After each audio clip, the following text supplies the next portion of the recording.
ಇವತ್ತು ಬಿಡದಿಯ ಜಟಾಪಟಿ ನೆಕ್ಸ್ಟ್ ಲೆವೆಲ್ಗೆ ಹೋಗಿತ್ತು.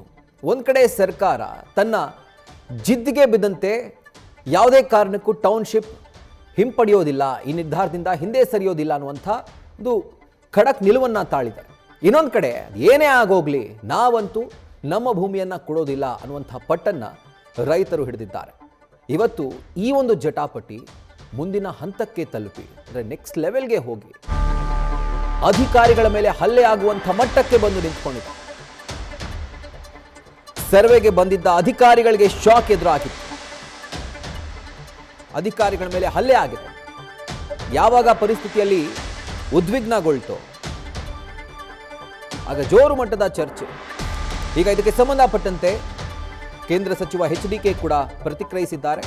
ಪೊಲೀಸ್ ಇಲಾಖೆಯ ಅಧಿಕಾರಿಗಳಿಗೆ ಅವರು ಎಚ್ಚರಿಸಿದ್ದಾರೆ. ಸರ್ಕಾರದಿಂದ ಸೂಚನೆ ಅಂತ ದೌರ್ಜನ್ಯ ಎಸಗಿದ್ರೆ ಹುಷಾರ್.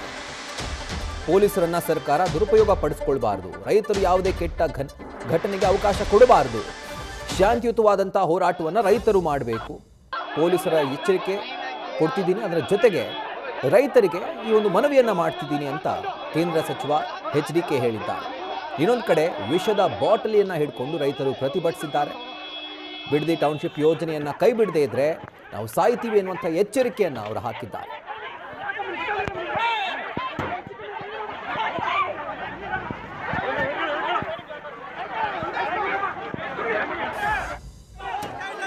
ಕಳೆದ 500 ದಿನಗಳಿಂದ ಬಿಡದಿ ಟೌನ್ಶಿಪ್ನ ವಿರೋಧವಾಗಿ ಅಲ್ಲಿಯ ಕೃಷಿಕರು ಹೋರಾಟವನ್ನೇನು ಮಾಡ್ತಾ ಇದ್ದಾರೆ. ಆ ಕೃಷಿಕರ ಹೋರಾಟದಲ್ಲಿ ಆ ಸ್ಥಳದ ಮಹಿಳೆಯರು, ಹಲವಾರು ಹಿರಿಯರ ಒಂದು ಹೋರಾಟಕ್ಕೆ ನಿರಂತರವಾದಂಥ ಬೆಂಬಲವನ್ನು ಶಾಂತಿಯುತವಾಗಿ ನೀಡ್ತಾ ಇರ್ತಕ್ಕಂಥದ್ದೇನಿದೆ. ಇವತ್ತು ಏಕಾಏಕಿ ಸರ್ಕಾರದ ಅಧಿಕಾರಿಗಳು ಅಲ್ಲಿ ಸರ್ವೆ ಮಾಡಲಿಕ್ಕೆ ಬಂದಾಗ ಅಹಿತಕರ ಘಟನೆಗಳು ಏನು ನಡೆದಿರ್ತಕ್ಕಂಥದ್ದಕ್ಕೆ ಇವತ್ತು ಸರ್ಕಾರದ ಚಿಂತಾವಣೆಯೇ ಏನಿದೆ. ನಮ್ಮ ರೈತ ಬಂಧುಗಳಿಗೆ, ನನ್ನ ತಾಯಂದರಿಗೆ, ರೈತ ಜೀವನವನ್ನು ನಿರ್ವಹಿಸ್ತಕ್ಕಂಥ ತಾಯಂದರಿಗೆ ಮನವಿ ಮಾಡ್ತಕ್ಕಂಥದ್ದು, ಯಾವುದೇ ಕಾರಣಕ್ಕೂ ಯಾವುದೇ ಕೆಟ್ಟ ಘಟನೆಗಳಿಗೆ ಅವಕಾಶ ಕೊಡದೆ ಇವತ್ತು ಶಾಂತಿಯುತವಂತ ನಿಮ್ಮ ಹೋರಾಟ ಏನಿದೆ ಅದನ್ನು ಮುಂದುವರಿಸಿ ಕಾನೂನಿನ ವ್ಯಾಪ್ತಿಯಲ್ಲಿ ನಿಮ್ಮ ಪರವಾದ ನ್ಯಾಯವನ್ನು ತರ್ತಕ್ಕಂಥದ್ದಕ್ಕೆ ಹೋರಾಟ ಮಾಡಲಿಕ್ಕೆ ಈಗಾಗಲೇ ಹಲವಾರು ಜನ ತಯಾರಿರ್ತಕ್ಕಂಥದ್ದೇನಿದೆ. ಆ ಹಿನ್ನೆಲೆಯಲ್ಲಿ ನಿಮ್ಮ ಹೋರಾಟದಲ್ಲಿ ಯಾವುದೇ ರೀತಿಯ ಸರ್ಕಾರದ ದೌರ್ಜನ್ಯ ದುರ್ಬಳಕೆಗೆ ನಿಮ್ಮ ಶಾಂತಿಯುತ ಹೋರಾಟಕ್ಕೆ ಯಾವುದೇ ರೀತಿಯ ವಿರೋಧ ಆಗಬಹುದು ಅಂತಕ್ಕಂಥದ್ದು ನಾನು ಹೇಳಲಿಕ್ಕೆ ಬಯಸ್ತೀನಿ. ನಾನು ಈ ಸಂದರ್ಭದಲ್ಲಿ ಪೊಲೀಸ್ ಇಲಾಖೆಯ ಅಧಿಕಾರಿಗಳಿಗೆ ಒಂದು ಎಚ್ಚರಿಕೆಯನ್ನು ಕೊಡ್ತಾ ಇದ್ದೇನೆ. ತಾವು ಶಾಂತಿಯುತವಾಗಿ ಹೋರಾಟ ಮಾಡ್ತಾ ಇರತಕ್ಕಂಥ ಒಂದು ರೈತರ ಹೋರಾಟಕ್ಕೆ ಇವತ್ತು ಸರ್ಕಾರ ಅವರ ವಿರುದ್ಧ ದೌರ್ಜನ್ಯವನ್ನು ಎಸಗತಕ್ಕಂಥದ್ದು, ತಮ್ಮಗಳನ್ನು ದುರುಪಯೋಗ ಪಡಿಸ್ಕೊಳ್ತಕ್ಕಂಥದ್ದೇನಿದೆ, ಇದಕ್ಕೆ ಯಾವುದೇ ಕಾರಣಕ್ಕೂ ತಾವು ಸರ್ಕಾರದ ಸೂಚನೆಗಳೇನಿದೆ ಹೆದರಿ ರೈತ ವಿರೋಧಿ ನೀತಿಗಳನ್ನು ಮಾಡಿದ್ರೆ ಆ ಒಂದು ಈ ಸರ್ಕಾರದ ಕೆಟ್ಟ ನಡವಳಿಕೆಯ ಪಾಲು ನಿಮಗೂ ಇವತ್ತು ಹಂಚ್ಕೊಳ್ತಕ್ಕಂಥ ದಿನಗಳು ಬರುತ್ತೆ. ಅದರಿಂದ ಎಚ್ಚರಿಕೆಯಿಂದ ಇರಿ ಅಂತಕ್ಕಂಥದ್ದನ್ನು ಪೊಲೀಸ್ ಇಲಾಖೆ ಅಧಿಕಾರಿಗಳಿಗೆ ಹೇಳಲಿಕ್ಕೆ ಬಯಸ್ತಾ ಇದ್ದೇನೆ. ಏನಿವತ್ತು ಒಂದು GBDA ವತಿಯಿಂದ JMC ಸರ್ವೆ ಆಗ್ತಿತ್ತು. ಆ ಸರ್ವೆಗೆ ಏನು ಲೋಕಲ್ ರೈತರುಗಳು ಇದ್ದಾರೆ ಮತ್ತು ಜೊತೆಗೆ ಹೊರಗಡೆಯಿಂದ ಬಂದಿರುವಂತಹ ರೈತರುಗಳಿದ್ದಾರೆ, ಅವರುಗಳೆಲ್ಲ ಏನು ಅಡ್ಡಪಡಿಸಿದ್ದಾರೆ. ಅದ್ರ ಬಗ್ಗೆ ಇಮಿಡಿಯೇಟಾಗಿ ನಾವು ಆ್ಯಕ್ಷನ್ ತೊಗೊಂಡಿದ್ದೀವಿ. ಒಂದು FIR ಕೂಡ ದಾಖಲೆ ಮಾಡಿದ್ದೀವಿ. ಫರ್ದರ್ ಏನು ಪ್ರೊಟೆಸ್ಟ್ ಮಾಡ್ತಿದ್ದಾರೆ ಆ ಪ್ರೊಟೆಸ್ಟ್ ಅವ್ರನ್ನ ಮನವೊಲಿಸೋಕ್ಕೆ ಪ್ರಯತ್ನ ಪಟ್ಟಿದ್ದೀವಿ. ಬಟ್ ಅವರು ಸದ್ಯಕ್ಕೆ ಯಾವುದೇ ರೀತಿಯಾದಂಥ ಮನವೊಲಿಕೆಗೆ ಅವರು ಒಪ್ಪಿಲ್ಲ. ಅವ್ರದ್ದೇನು ಬೇಡಿಕೆಗಳಿದೆ ಅವರು ಹೇಳಿದ್ದಾರೆ. ಬಟ್ ಅದು ಕಾನೂನಿನ ಚೌಕಟ್ಟಿನಲ್ಲಿ ಇದೆಯೋ ಇಲ್ವೋ ಅದನ್ನು ಸಂಬಂಧಪಟ್ಟ ಅಧಿಕಾರಿಗಳು ಸೂಕ್ತ ಡಿಸಿಷನ್ ತೊಗೊಂಡು ಅವರು ಅದನ್ನು ತಿಳಿಸ್ಬೇಕಾಗಿರುತ್ತದೆ. ಬಟ್ ಏನು ಗೌರ್ಮೆಂಟ್ ಕೆಲಸಕ್ಕೆ ಅಡ್ಡಪಡಿಸಿದ್ದಾರೆ, ಜೊತೆಗೆ ಏನು ನಮ್ಮ ಪೊಲೀಸಿಗೆ ಕೆಲವು ಸಿಬ್ಬಂದಿಗಳಿಗೆ ಕಲ್ಲಲ್ಲಿ ಹೊಡೆದಿದ್ದಾರೆ, ಅದ್ರ ಬಗ್ಗೆ ನಾವು ಆಲ್ರೆಡಿ ಕೇಸ್ ಮಾಡಿದ್ದೀವಿ. ಫರ್ದರ್ ತನಿಖೆಯನ್ನು ಕೂಡ ನಾವು ಮುಂದುವರಿಸ್ತೀವಿ. ಸರ್, ಏನೇನೆಲ್ಲ ಡ್ಯಾಮೇಜ್ ಆಗಿದೆ? ಸೊ ಇವತ್ತು ಯಾರು ರೈತರ ಸರ್ವೆಗೆ ಬಂದಿದ್ರು ಸರ್, ಒಪ್ಪಿದವರು ಅಂತ ಒಪ್ಪಿಲ್ದ ಆಮೇಲೆ ಯಾರ್ಯಾರಿಗೆಲ್ಲ ಹೀಟ್ ಆಗಿದೆ ಸರ್, ಏನು ಡ್ಯಾಮೇಜ್ ಆಗಿದೆ ಸರ್? ಒಂದು 2 ಪ್ರೈವೇಟ್ ವೆಹಿಕಲ್ಸ್ಗಳನ್ನ ಗಾಜುಗಳನ್ನ ಪುಡಿ ಮಾಡಿದ್ದಾರೆ. ಜೊತೆಗೆ ನಮ್ಮ 3 ಸಿಬ್ಬಂದಿಗಳಿಗೆ ಏಟಾಗಿದೆ. ಒಬ್ಬರು DYSPಗೆ ಮತ್ತು ಒಬ್ಬರು ಇನ್ಸ್ಪೆಕ್ಟ್ರಿಗೆ ಮತ್ತು ಒಬ್ಬರು ಸಿಬ್ಬಂದಿಗೆ ಏಟ್ ಬಿದ್ದಿದೆ. ಏನು GBDA ಕಡೆಯಿಂದ ಸರ್ವೆಗೆ ಬಂದಂಥ ಕೆಲವು ಅಧಿಕಾರಿಗಳಿಗೆ ಗೆರಾವು ಮಾಡಿ ಮುತ್ತಿಗೆ ಮಾಡಿ ಹಾಕಿದ್ದಾರೆ.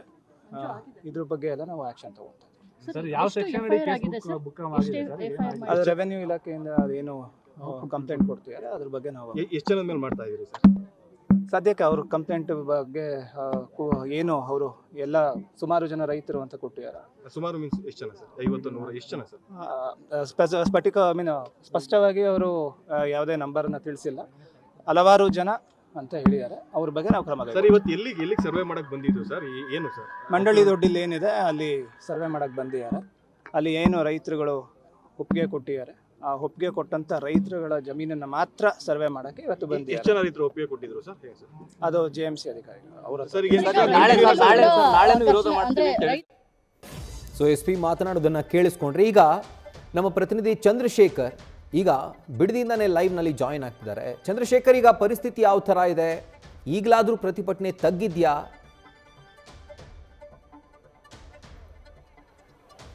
ಖಂಡಿತವಾಗಿಯೂ ರಾಹುಲ್, ಈಗ ಸದ್ಯಕ್ಕೆ ಏನು ಪೊಲೀಸರು ಕೂಡ ಸ್ಥಳದಿಂದ ನಿಧಾನವಾಗಿ ತೆರಳ್ತಾ ಇರುವಂತಹದ್ದು, ಜೊತೆಗೆ ರೈತರು ಯಾರಿದ್ದಾರೆ ಅವರೆಲ್ಲರೂ ಕೂಡ ಇನ್ನು ಸ್ಥಳದಲ್ಲಿರುವಂತಹದ್ದು, ಇನ್ನೂ ಕೂಡ ಅವರ ಪಟ್ಟು ಬಿಡದೆ, ಅಂದರೆ ಯಾವುದೇ ರೀತಿಯಾಗಿ ಯಾರು ಕೂಡ ಇಲ್ಲಿ ಅಧಿಕಾರಿಗಳು ಬರಬಾರ್ದು, ನಮಗೇನು ಬೇಡಿಕೆ ಇದೆ ಆ ಒಂದು ಬೇಡಿಕೆಯನ್ನು ಈಡೇರಿಸಿದರೆ ಮಾತ್ರ ನಾನು ಏನು ಇಲ್ಲಿಂದ ಹೋಗ್ತೇವೆ ಅನ್ನುವಂತಹದ್ದು, ಜೊತೆಗೆ ಈ ಹೋರಾಟ ಮುಂದುವರಿಯುತ್ತೆ ಅನ್ನೋದು ಕೂಡ ಅವರ ಮಾತುಗಳಾಗಿದೆ. ಜೊತೆಗೆ ಇಲ್ಲೂ ಸಾಕಷ್ಟು ಜನ ರೈತರುಗಳಿದ್ದಾರೆ, ಅವ್ರನ್ನ ಮಾತಾಡಿಸ್ತಾ ಹೋಗ್ತೀನಿ, ಅವ್ರು ಏನು ಹೇಳ್ತಾರೆ ಅಂತ ಕೇಳ್ತೀನಿ. ಮೇಡಮ್, ಈಗಾಗಲೇ ನೀವು ಪ್ರೊಟೆಸ್ಟ್ ಮಾಡಿದ್ದೀರಿ, ಸೊ ಈಗ ನಿಮ್ಮ ಮುಂದಿನ ಬೇಡಿಕೆ ಏನು, ಈಗ ಏನಾಗ್ತಾ ಇದೆ ಅಂತ? ಸರ್, ಮುಂದಿನ ಬೇಡಿಕೆ ಏನಿಲ್ಲ, ನಮ್ಮ ಭೂಮಿ ನಮ್ಗೆ ಬಿಡಬೇಕಷ್ಟೇ. ನಾವು ಯಾವುದೇ ಕಾರಣಕ್ಕೂ ಭೂಮಿ ಬಿಡಲ್ಲ. ನಾವು ಇಷ್ಟೆಲ್ಲ ಹೇಳಿದ್ರು ನಾವು ಕೊಡಲ್ಲ ಅಂತ ಗೊತ್ತಿದ್ರು ಸರ್ಕಾರಕ್ಕೆ ಎಲ್ಲ ರೀತಿ ಮನವಿ ಕೊಟ್ಟಿದ್ರು ಇವತ್ತು ಬಲವಂತವಾಗಿ ಭೂ ಸ್ವಾಧೀನ ಮಾಡ್ತಿದ್ದಾರೆ. ಅದನ್ನು ನಾವು ಕಡಖಂಡಿತವಾಗಿ ಖಂಡಿಸ್ತೀವಿ. ಜೊತೆಗೆ ಏನಂದರೆ ಇಲ್ಲಿ ನಾವು ಏನು ಹೇಳ್ತಿದ್ದೀವಿ, ಇವಾಗ 9600 ಎಕರೆ ಅವ್ರು ಏನು ಅಕ್ವಿಜಿಷನ್ ಮಾಡ್ತಿದ್ದಾರೆ, ಅಲ್ಲಿ ಕೊಡ್ತಿದ್ದವ್ರು ಅಷ್ಟೇ ಅಲ್ಲ ಇರೋದು, ನಾವು ಕೊಡದೇ ಇರೋದು ಇದೆ ಅಲ್ವಾ ಜಮೀನು. ಹಂಗಂದ್ಮೇಲೆ ಇಬ್ಬರದು ತೀರ್ಮಾನ ಒಂದೇ ಆಗಬೇಕು. ನಮಗೆ ಕೊಡಲ್ಲ ಅಂತ ಅವ್ರು ಆರ್ಡ್ರ್ ಮಾಡಲಿ, ಅವ್ರು ತೊಗೋತೀನಿ ಅಂತ ಮಾಡಲಿ, ನಮಗೇನು ಬೇಜಾರಿಲ್ಲ. ಆದರೆ ಒಂದೇ ಸರಿ 2 ತೀರ್ಮಾನ ಆಗಬೇಕು. ಅವ್ರು ತೊಗೊಳ್ತೀನಿ ಅಂದರೆ ತೊಗೊಳ್ಳಿ, ನಮಗೆ ನಾವು ಅಭ್ಯಂತರ ಮಾಡ್ತಿಲ್ಲ. ಈಗ ಅವ್ರಿಗೊಂದು ನ್ಯಾಯ, ಅವ್ರು ಒಂದು ವಾರದಿಂದ ಕೂತ್ಕೊಂಡ ತಕ್ಷಣ ನಿಮ್ಮ ಸರ್ಕಾರದವ್ರಿಗೆ ಕಣ್ಣಿಕರಣೆ ಬಂದ್ಬಿಟ್ಟು JMC ಕಳಿಸ್ಬಿಟ್ರೆ ನಾವು 1 ವರ್ಷದಿಂದ ಕೂತಿದ್ದೀವಲ್ವಾ, ನಮ್ಮೇಲೆ ಕರಣೆ ಬಂದಿಲ್ಲ, ನಾವೆಲ್ಲ ರೈತರಲ್ವಾ, ಹಂಗಾರೆ ನಾವೇನು ಗೂಂಡಾಗಿರಿ ಮಾಡಕ್ಕೆ ಕೂತಿದ್ದೀವ? ಗೂಂಡಾಗಿರಿ ಮಾಡ್ತಿರೋದು ನಿಮ್ಮ ಸರ್ಕಾರ, ನೀವು ಮಾಡ್ತಿರೋದು. ನೀವು ನಮ್ಮೇಲೆ ರೈತರ ಮೇಲೆ ದಬ್ಬಾಳಿಕೆ ಮಾಡ್ತಿರೋರು. ನಿಮಗೊಂದು ಕಾನೂನು, ನಮಗೊಂದು ಕಾನೂನಾ? ನಾವು 1.5 ವರ್ಷದಿಂದ ಮೀರ್ಬಿಟ್ಟದೆ. ನಮ್ಗೆ ತಾಳ್ಮೆ ಅನ್ನೋದನ್ನೇ ಇವಾಗ ಕೆಟ್ಟೋಗ್ಬಿಟ್ಟಿದೆ ಹೇಳ್ಬೇಕು ಅಂದರೆ. ಯಾಕಂದರೆ ನಾವು ಇಷ್ಟು ದಿನ ಮನೆ ಮಠ ಮಕ್ಕಳು ಮರಿ ಹಸು ಕರು ಎಲ್ಲ ಬಿಟ್ಬಿಟ್ಟು ನಾವು 3 ಹೊತ್ತು ಕೂತ್ಕೋತೀವಿ ಧರಣಿಲಿಂದ. ನಮ್ಗೆ ಎಷ್ಟು ನೋವಾಗಲ್ಲ? ನೀವು 1 ವಾರದಿಂದ ಕೂತ್ಕೊಂಡ ತಕ್ಷಣ ಅವ್ರಿಗೆ ನಿಮ್ಗೆ ಯಾವುದೇ ಅಧಿಕಾರ ಇಲ್ಲ ಅವ್ರನ್ನ ತಡೆಯೋದಕ್ಕೆ ಅಂತ ಹೇಳ್ತೀರಾ. ನಿಮ್ಗೆ ಯಾವ ಅಧಿಕಾರ ಇದೆ ನಮ್ಮದು ಜಮೀನು ಕಿತ್ಕೋತೀವಿ ಅಂತ ಹೇಳೋಕ್ಕೆ? ನಮ್ಮ ಇದನ್ನು ಮಾಡ್ಕೊಳ್ಳೋಕ್ಕೆ, ಅಕ್ವಿಜಿಷನ್ ಮಾಡ್ಕೊಳ್ಳೋಕೆ ನಿಮ್ಗೇನು ಅಧಿಕಾರ ಇದೆ? ಹಂಗಾರೆ ನಿಮ್ಮದೇ ಜಮೀನು, ನಿಮ್ದೇನಾರ ಆಳ್ವಿಕೆ ನಡೀತಾ ಇದೆಯಾ? ಇದು ದೌರ್ಜನ್ಯ ಮಾಡ್ತಿದ್ದೀರಲ್ಲ, ನಿಮ್ಮ ಅಪ್ತಿರ ಮನೆದ, ನಿಮ್ಮ ಸ್ವತ್ತ ಸರ್ಕಾರದ ಇದು. ನಾವು ನಮ್ಮ ತಾತಿರು ನಮ್ಮ ಅಪ್ತಿರು ಸಂಪಾದನೆ ಮಾಡಿರೋದಲ್ವ, ನಾವು ಬಂದಿದ್ದು ಉಳಿಸ್ಕೋಬೇಕು ಅಂತ. ನೀವು ಮಾಡ್ಕೊಳ್ಳೋರು ಏನಾರ ಮಾಡ್ಕೊಂಡು ಹಾಳಾಗೋಗ್ರಿ, ನಮ್ಗದು ಸಂಬಂಧನೇ ಇಲ್ಲ. ಆದರೆ ನಮ್ಮ JMC ಮಾಡಿ ನಮ್ಮ ರೈತರನ್ನ ಯಾಕೆ ಹಾಳು ಮಾಡ್ತಿದ್ದೀರಾ? ನಮಗೆ ಒಂದು ಕಾಪಿ ಅಗ್ರಿಮೆಂಟ್ ಮಾಡಿಸಿ, ನಾವು ಮಾಡ್ಕೊಳ್ಳಲ್ಲ. ನಿಮ್ದು ಯಾವುದೇ ಕಾರಣಕ್ಕೂ ಬೇಡ ಅನ್ನೋನ್ನ ಸ್ವಾಧೀನ ತನಕ ನಿಮ್ಮ ಹೋರಾಟ ಮುಂದುವರಿಯುತ್ತೆ. ನಮ್ಮ ಹೋರಾಟ ಅಂತೂ ಯಾವುದೇ ಕಾರಣಕ್ಕೂ ನಿಲ್ತಲ್ಲ. ಏನು ಇಲ್ಲ ಮಾಡು ಇಲ್ಲವೇ ಮಡಿ ಅನ್ನೋದನ್ನ ಮಾಡೇ ಮಾಡ್ತೀವಿ, ತೀರ್ಬೇಕು. ಸಾಯ್ಬೇಕು ಯಾವತ್ತಿದ್ರು, ಹಿಂಗೆ ಸತ್ತೋದ್ರೂ ಪರವಾಗಿಲ್ಲ ಭೂಮಿಗೋಸ್ಕರನೇ. ಅದೇನಾರಾಗಲಿ ನಾವು ಯಾರು ಅಂತೂ ಸೋಲಲ್ಲ ಇದರಲ್ಲಿ. ಇನ್ನಷ್ಟು ಜನ ರೈತರಿದ್ದಾರೆ, ಅವ್ರನ್ನೂ ಕೂಡ ಮಾತಾಡಿಸ್ತಾ ಹೋಗ್ತೀನಿ. ಅವರು ನಮ್ಮ ಜೊತೆಲಿ ಇರ್ತಾರೆ. ಸರ್, ನೀವು ಕೂಡ ಬೆಳಿಗ್ಗೆಯಿಂದ ಹೋರಾಟ ಮಾಡ್ತಾ ಇದ್ರಿ. ಸೊ ಈಗ ಹೋರಾಟ ಯಾವ ದಿಕ್ಕು ಪಡ್ಕೊಳ್ತಾ ಇದೆ? ಜೊತೆಗೆ ಈಗ ಅಧಿಕಾರಿಗಳು ನಿಮ್ಮ ಜೊತೆ ಮಾತಾಡಿದ್ದಾರೆ, ಅವ್ರು ಏನು ಹೇಳಿದರು ಅಂತ? ಏನು ಅಧಿಕಾರಿಗಳು ಹೇಳ್ತಾರೆ ಸರ್? ಅಧಿಕಾರಿಗಳು ರೈತರ ಪರವಾಗಿದ್ದಾರಾ? ಸರ್ಕಾರದ ಪರವಾಗಿ ಅಧಿಕಾರಿಗಳಿರೋದು. ಅವ್ರೇನೇ ಮಾಡಿದ್ರು ನಮ್ಮನ್ನ ರೈತರನ್ನ ಕನ್ವಿನಿಯನ್ಸ್ ಮಾಡಕ್ಕೆ ಬರ್ತಾರೆ. ನಾವು ಯಾಕೆ ಕನ್ವಿನಿಯನ್ಸ್ ಆಗೋಣ? ನಮ್ಮ ಸಿದ್ಧಾಂತ ಒಂದೇ, ಭೂಮಿ ಕೊಡೋಲ್ಲ. ಆಯಿತು, ನೀವು ಭೂಮಿ ಕೊಡ್ತಾರೆ, ಭೂಮಿ ಕೊಡೋರನ್ನ ಒಪ್ಪಿಗೆ ಇರೋನ್ನ ಅಳಿಸಿ ಅಂತಾರೆ. ನಮ್ಮನ್ನ ಕನ್ವಿನ್ಸ್ ಮಾಡಕ್ಕೆ ಬರ್ತಾರೆ. ಅಳಿಸ್ಕೊಳ್ಳಿ, ಆಯಿತು ಅಳಿಸ್ಕೊಳ್ಳಿ. ನಮ್ಮ ಒಪ್ಪಿಗೆ ಇಲ್ದವ್ರು ಬಿಟ್ಬಿಡಿ. ನಮ್ಮ ಕಂಡೀಷನು ಅದೇನೆ, ಒಪ್ಪಿಗೆ ಇಲ್ಲದೆ ಇರೋರನ್ನ ಬಿಟ್ಬಿಡಿ.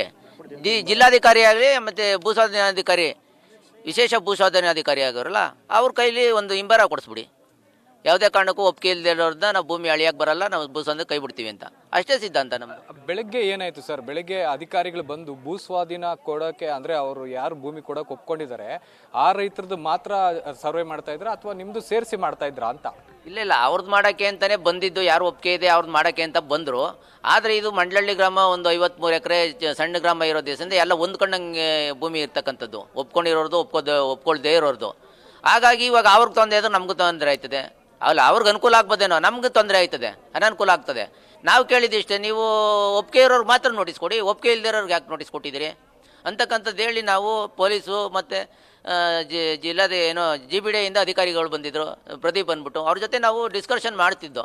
ಅವರು ಮೇಲಾಧಿಕಾರಿಗೆ ತಿಳಿಸಿ, ಗಮನಕ್ಕೆ ತಿಳಿಸಿ ನಾವು ಒಂದು ಮಾತುಕತೆ ನಡೆಸೋಣ ಅಂತ ಹೇಳ್ತಿದ್ರು.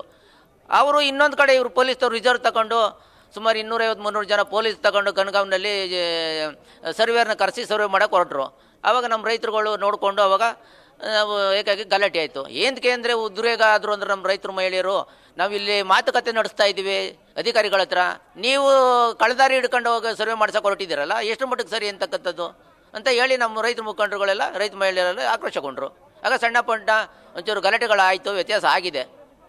ಈಗ ಭೂಮಿ ಕೊಡೋಕೆ ಒಪ್ಪಿಗೆ ಇರೋರು ಕೂಡ ಬಂದಿದ್ರು ಸ್ಥಳಕ್ಕೆ ಅಂತ ಹೇಳಲಾಗ್ತಾ ಇದೆ. ಅವ್ರು ಏನು ಹೇಳ್ತಾರೆ ಅಂತ? ಹೌದು, ಇಷ್ಟರ ಆದರೆ ಅಯ್ಯೋ ಇಷ್ಟೊಂದು ಹಿಂಸೆಯಿಂದ ನಾವು ಭೂಮಿ ಕೊಡೋದು ಬೇಡ, ಆಯಿತು ಬಿದ್ದಿರಲಿ ನಡೀರಿ ಅಂತ ಅವ್ರು ಹೇಳಿದ್ರು. ನಾವು ಹೇಳ್ದು ಕನ್ವಿನ್ಸ್ ಮಾಡ್ದು, ನೋಡಿ ಈ ಭಾಗದಲ್ಲಿ ಏರ್ಪೋರ್ಟ್ ಬರುತ್ತೆ, ನಾವು ಭೂ ಸ್ವಾಧೀನ ಮಾಡ್ಕೊಳ್ಳೋದು ಹೊಂದ್ಕೊಂಡಂಗಿದೆ, ನಿಮ್ಗೆ ನಾಳೆ ದಿನ 10-15 ಕೋಟಿ ಬೆಲೆ ಬರ್ತದೆ, ಕಾಯಿರಿ, ನಿಮ್ಗೇನು ಅರ್ಜೆಂಟು, ನೀವು ನಿಮ್ಮಿಂದ ನಮಗೂ ತೊಂದರೆ ಕೊಡಬೇಡಿ ಅಂತ ಅಂದಾಗ ಆಯಿತು ಬಿಡಪ್ಪ ನಾವೇನು ಕೊಡಲ್ಲ ಅಂತ ಒಂದು 3-4 ಜನ ರೈತರುಗಳು ಒಪ್ಕೊಂಡ್ರು. ಪಾಪ ಇಲ್ಲ ಅಂತ ಅಲ್ಲ, ಒಪ್ಕೊಂಡ್ರು.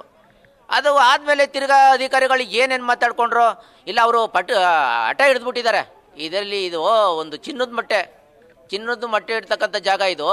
ಇದ್ರೇನಾಗಲಿ ಬಲವಂತ ಆದರೂ ರೈತರ ಮೇಲೆ ಸಮಾಧಿ ಕಟ್ಟಿ ಆದರೂ ಇದನ್ನು ಭೂ ಸ್ವಾಧೀನ ಮಾಡ್ಕೋಬೇಕು ಅಂತಕ್ಕಂಥದ್ದು ಅವ್ರ ಮನಸ್ಸಲ್ಲಿ ಉಟ್ಬಿಟ್ಟಿದೆ. ಈ ನಮ್ಮ ಶಾಸಕರು GBD ಅಧ್ಯಕ್ಷ ಆಗ್ಬೋದು, ನಮ್ಮ ಮುಖ್ಯಮಂತ್ರಿಗಳಾಗ್ಬೋದು, ಅವರಲ್ಲಿ ಮನಸ್ಸಲ್ಲಿ ಉಟ್ಬಿಟ್ಟಿದೆ. ಇಲ್ಲ ಭೂ ಸ್ವಾಧೀನ ಕೈ ಬಿಟ್ರೆ ಇನ್ನು ನಮ್ಗೆ ಮರ್ಯಾದೆ ಹೋಗ್ಬಿಡ್ತದೆ ಅಂತ ಏನೋ ಇರ್ಬೋದೇನೋ. ಮರ್ಯಾದೆ ಹೋಗಲ್ಲ, ಇನ್ನೂ ಗಂತೆ ಹೆಚ್ಚುತ್ತೆ. ಇವರು ರಾಜ್ಯದಲ್ಲಿ ಕೊಂಡಾಡ್ಬಿಡ್ತಾರೆ. ನೋಡಿ 90,000 ಎಕರೆಗೆ 2 ಪಂಚಾಯತಿ ವ್ಯಾಪ್ತಿಯ 26 ಗ್ರಾಮದ ಭೂ ಸ್ವಾಧೀನ ಕೈ ಬಿಟ್ರಂತೆ ಅಂದರೆ ಅವರೆಲ್ಲೋ ಹೊಂಟೋಯ್ತಾರೆ. ಅವ್ರನ್ನ ಪಾದನ ಸಣ್ಣ ಮಾಡಿಬಿಡ್ತಾರೆ. ನಾವು ಪಾದ ತೊಳೆದು ಪೂಜೆ ಮಾಡಿಬಿಡ್ತಾರೆ ನಮ್ಮ ರೈತರುಗಳು. ಆ ಮಟ್ಟಕ್ಕೆ ಹೋಗ್ತದೆ. ಇವರು ಅವಮಾನ ಅಂತ ತಿಳ್ಕೊಳ್ಳೋದು ಅದು ತಪ್ಪದು. ಗೌರವ ಹೆಚ್ಚುತ್ತೆ ಅವ್ರಿಗೆ. ಇದೇ ರೀತಿ ಸಾಕಷ್ಟು ಜನ ರೈತರು ಇಲ್ಲಿ ಸೇರಿರುವಂತಹದ್ದು. ಜಿಲ್ಲಾಧಿಕಾರಿಗಳಿಗೆ ನಾವೊಂದು ಮನವಿ ಮಾಡಿದ್ದೇವೆ. ಏನು ಆ ಭೂಮಿಯನ್ನ ಕೊಡ್ಲಿಕ್ಕೆ ಒಪ್ಕೊಂಡಿರುವಂತಹ ರೈತರಿದ್ದಾರೆ, ಅವರ ಒಂದು ಭೂಮಿಯನ್ನ ನೀವು ಸರ್ವೆ ಮಾಡಿ ನೀವು ಬೇಕಾದ್ರೆ ತಗೊಳ್ಳಿ, ನಮ್ಗೆ ಯಾವುದೇ ರೀತಿಯಾದಂತಹ ತಕರಾರಿಲ್ಲ. ಆದ್ರೆ ಯಾವೊಬ್ಬ ರೈತ ಭೂಮಿಯನ್ನ ಕೊಡ್ಲಿಕ್ಕೆ ಇಷ್ಟ ಇಲ್ಲ ಅಂತ ರೈತರನ್ನ ನೀವು ಕೈ ಬಿಡಬೇಕು. ಅದಕ್ಕೆ ಸಂಬಂಧಪಟ್ಟಂತ ಒಂದು ಎಂಡೋಸ್ಮೆಂಟ್ ಅನ್ನ ಕೊಡಬೇಕು. ಆ ಎಂಡೋಸ್ಮೆಂಟ್ ಅನ್ನ ನಮ್ಮ ಕೈಗೆ ಸೇರಿದ್ರೆ ಮಾತ್ರ ನಾವು ಇಲ್ಲಿ ಸರ್ವೆ ಮಾಡಕ್ಕೆ ಬಿಡ್ತೇವೆ, ಇಲ್ಲಾಂದ್ರೆ ಸರ್ವೆ ಮಾಡಕ್ಕೆ ಬಿಡೋದಿಲ್ಲ ಅನ್ನುವಂತಹ ಪಟ್ಟನ್ನ ಇಲ್ಲಿನ ಸ್ಥಳೀಯ ರೈತರು ಹಿಡಿದಿರುವಂತಹದ್ದು. Rahul. Right Chandrashekar, thank you ಡೀಟೇಲ್ಸ್ಗೆ. ನ್ಯೂಸ್ ಫಸ್ಟ್ ನಿರ್ಭೀತಿಯಿಂದ ನಿಮ್ಮ ಪರವಾಗಿ.